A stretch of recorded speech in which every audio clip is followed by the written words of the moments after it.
If you ever see a strange man standing in the middle of the street in front of your house, ignore him at all cost. I awoke to the faint sound of sobbing in the distance. At first my tired mind associated the sound with wife putting away the strap-on she used on me, with my mind barely lingering on the edge of consciousness. But the longer I lay there, the more I started to realize just how off it sounded. The sobs were too dark, akin to those of a grown man, and they were coming from outside our home. "Can you check on the kids, please?" My wife mumbled where she lay next to me, still partially asleep. "It's not the kids," I whispered back, more annoyed than anything. Upon peeking out the window, I quickly confirmed my suspicions. As I thought, there was a man standing in the middle of the street, just sobbing. Even though the ancient street lights outside barely illuminated him, something was clearly wrong about his presence. He stood perfectly still as he sobbed, not even appearing to breathe as he let out the broken calls that shattered the silence of night. Across the street I could see some of my neighbors' lights turn on, as more had clearly been awoken by the sounds of distress. "Shut up, will ya?" a man screamed from down the street, but he received no response. Though my first instinct was to check if he needed help, something about his appearance locked me in place, frozen from fear and leaving me unable to logically plan out my next move.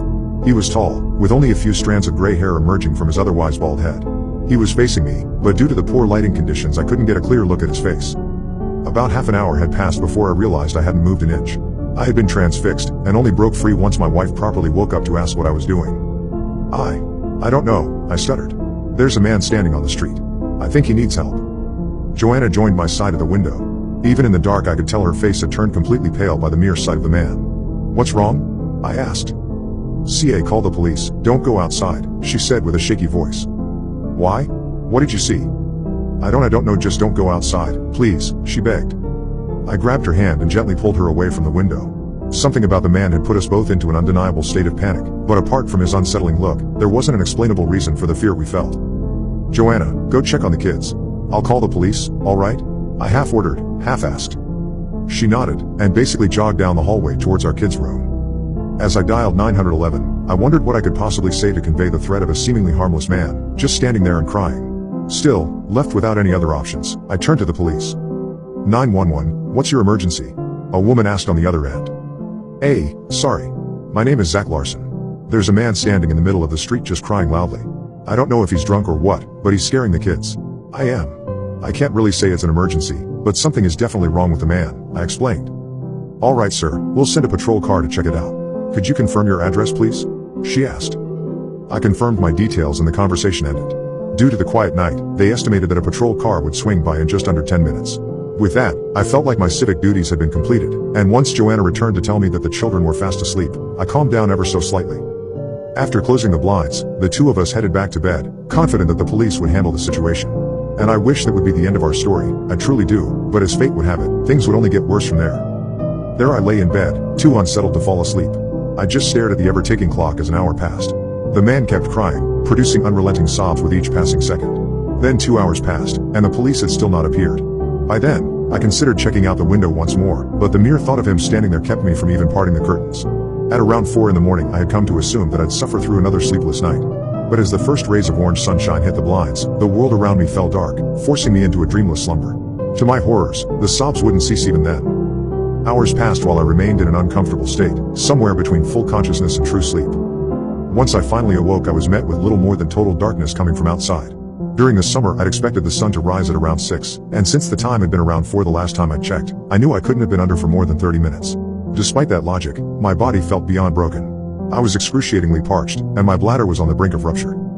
I rolled out of bed, weak and broken, still hearing the sounds of the crying man. Meanwhile, my wife still slept peacefully, seemingly unbothered by the ungodly noise. Then I picked up my phone and checked the time. It read 12:03 a.m., an impossible hour considering it had been 4 mere moments ago.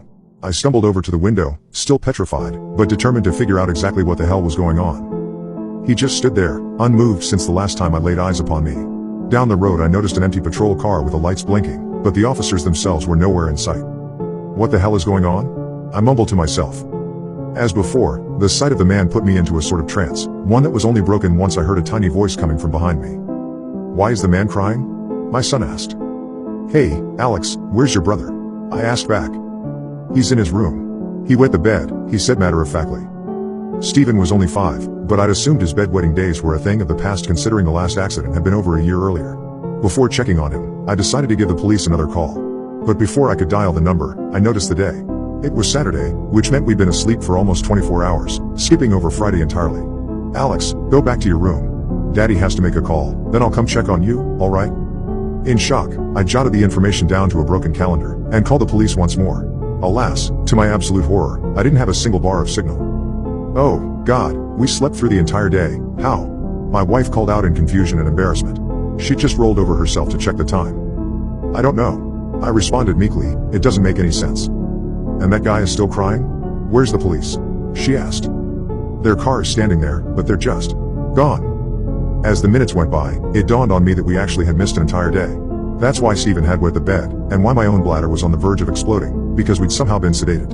We'd been forced to sleep through the day, only to suffer the horrors of night. But as parents we had an incredible ability to reevaluate our priorities. Regardless of the situation, we deal with our kids first. We headed over to clean up Stephen's bed, all the while we tried to come up with an exit strategy. We tried out each and every phone, hopelessly calling for help. When the phones failed, we tried the internet, which turned out to be just as futile.